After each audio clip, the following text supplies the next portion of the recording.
हमारे digital platform में आपका स्वागत है। ईरान की राजधानी तेहरान में कोहराम मचा है, जहां इजरायल की बमबारी से डरे लोग अपनी जान बचाने के लिए शहर छोड़कर भाग रहे हैं।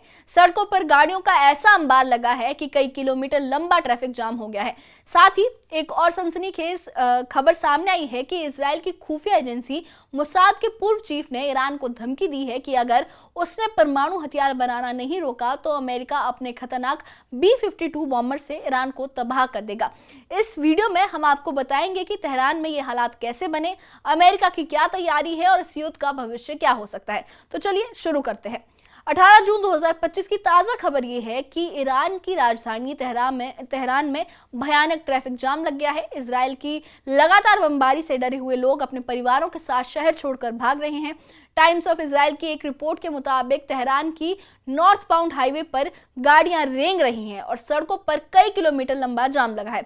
लोग टर्की बॉर्डर या ईरान के ग्रामीण इलाकों की ओर जा रहे हैं, जिससे हालात और बिगड़ गए हैं। इस बीच इजरायल की खुफिया एजेंसी मोसाद के पूर्व चीफ ने ईरान को खुली धमकी दी है। उनका कहना है कि अगर ईरान ने परमाणु हथियार बनाने का काम नहीं रोका तो अमेरिका अपने B-52 बॉम्बर विमानों से ईरान पर हमला कर देगा। दावा है कि अमेरिका ने हिंद महासागर के डिएगो गार्सिया द्वीप पर B-2 स्टेल्थ के बॉम्बर्स और B-52 विमानों को तैनात कर लिया है। साथ ही USS निमित्ज एयरक्राफ्ट कैरियर भी मध्य पूर्व की ओर बढ़ रहा है। ये खबरें ईरान के लिए खतरे की घंटी बजा रही हैं। अब सवाल ये है कि तेहरान में लोग शहर क्यों छोड़ रहे हैं। 13 जून से इजरायल ने ईरान पर हमले शुरू किए थे, जिनमें तेहरान के सैन्य और परमाणु ठिकानों को निशाना बनाया गया था। न्यूयॉर्क टाइम्स के मुताबिक इजरायल ने तेहरान के शाहरन ऑयल डिपो और शाहर-ए ऑयल रिफाइनरी पर बमबारी की थी, जिससे शहर में आग और धुआं फैल गया था। लोग रात भर बमों की गड़गड़ाहट और हवाई हमलों से डरे हुए हैं। तेहरान में ना तो आधुनिक बम शेल्टर्स हैं और ना ही एयर रेड के सायरन्स हैं। गार्डियन की एक रिपोर्ट के मुताबिक स्थानीय निवासी ने कहा है कि हर तरफ धुआं है और मौत की गंध आ रही है। बच्चे रो रहे हैं और हमें नहीं पता कि हम कहाँ छुपे। लोग पेट्रोल और खाने की चीज़ें जो है वो जमा करने लग गए हैं और दुकानों में और पेट्रोल के पंपों में लाइनें लग रही हैं। कई लोग तुर्की की बॉर्डर की ओर जा रहे हैं, जहां शिरीन तालिबी जैसे लोग अपने बच्चों को सुरक्षित रखने के लिए इंतजार कर रहे हैं।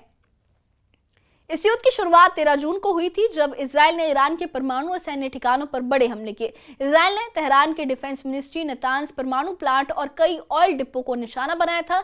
CBS न्यूज के मुताबिक इन हमलों में ईरान के 224 लोग मारे गए थे, जिनमें 90% सिविलियंस थे। इजरायल ने ईरान के टॉप जर्नल्स और परमाणु साइंटिस्ट को भी मार गिराया है, जिसमें अली खादमानी शामिल थे।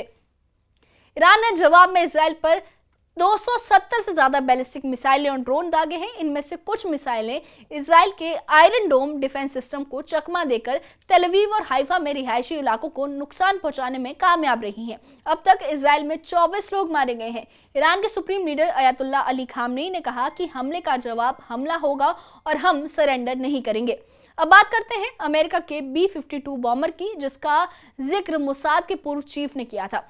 B-52 स्टेरोफोर्ट्स अमेरिका का सबसे खतरनाक बम वर्षक विमान है। इसकी खासियतें ये है कि इसे दुश्मन के लिए खौफ का सबब बन जाता है। इसकी खासियत की बात करें तो स्टेल्थ टेक्नोलॉजी, ये विमान रेडार की पकड़ में आसानी से नहीं आता है। इसके जो हथियार है वो भारी है। एक बार में 32,000 किलो बारूद, जिसमें परमाणु मिसाइलें भी शामिल है, ये ले जा सकता है। जमीन के अंदर तक ये हमला कर सकता है। ये बंकर बस्टर बमों से जमीन के नीचे बने ठिकानों जैसे फोर्डो प्लांट को भी तबाह कर सकता है। मोसाद के पूर्व चीफ का दावा है कि अमेरिका ने ये विमान डिएगो गार्सिया में तैनात किए हैं, जो ईरान से 4,842 किलोमीटर दूर है। साथ ही USS निमित्ज कैरियर मध्य पूर्व में मौजूद है, जो अमेरिका की ताकत को और ज्यादा बढ़ाता है। अगर अमेरिका ने B-52 से हमला किया तो ईरान के लिए बचना थोड़ा मुश्किल हो सकता है। अमेरिका का ईरान पर हमले करने की धमकी का मकसद क्या है, इसके बारे में बात करें तो राष्ट्रपति डोनाल्ड ट्रंप का मानना है कि ईरान का जो परमाणु प्रोग्राम है वो इजरायल और पूरी दुनिया के लिए खतरा है। ट्रंप ने ईरान को 60 दिन का अल्टीमेटम दिया था कि वो अपना परमाणु प्रोग्राम जो है वो बंद कर दे, लेकिन बातचीत फेल हो गई और अब ट्रंप फोर्डो जैसे परमाणु ठिकानों पर हमले की बात कर रहे हैं। मोसाद के पूर्व चीफ ने दावा किया कि अमेरिका ईरान की इस्लामी सरकार को खत्म करने की योजना बना रहा है और इसका निशाना सुप्रीम लीडर खामनेई भी हो सकते हैं। अमेरिका पहले से ही इजराइल को मिसाइल डिफेंस के लिए थार्ड सिस्टम और नेवी डिस्ट्रॉयर्स दे रहा है, लेकिन अगर B-52 बॉम्बर्स का इस्तेमाल हुआ तो ये युद्ध और ज्यादा भयानक हो सकता है। ईरान के सामने कई मुश्किलें हैं। उसकी एयर डिफेंस सिस्टम इजराइल के हमलों को रोकने में नाकाम रही है। अल जजीरा की एक रिपोर्ट के मुताबिक तेहरान में लोग बेसमेंट और मेट्रो स्टेशंस में छुप रहे हैं, लेकिन जगह भी पूरी तरह से ये सुरक्षित नहीं है। ईरान ने धमकी दी है कि अगर अमेरिका ने हमला किया तो वो इराक और अन्य मध्य पूर्वी देशों में अमेरिकी बेस को निशाना बनाएगा। इस युद्ध का असर ग्लोबल इकोनॉमी पर भी पड़ सकता है। ईरान के हॉर्मुज स्ट्रेट्स को ब्लॉक करने की धमकी दी है ईरान ने, जहां से रोजाना 17 मिलियन बैरल तेल जो है वो गुजरता है।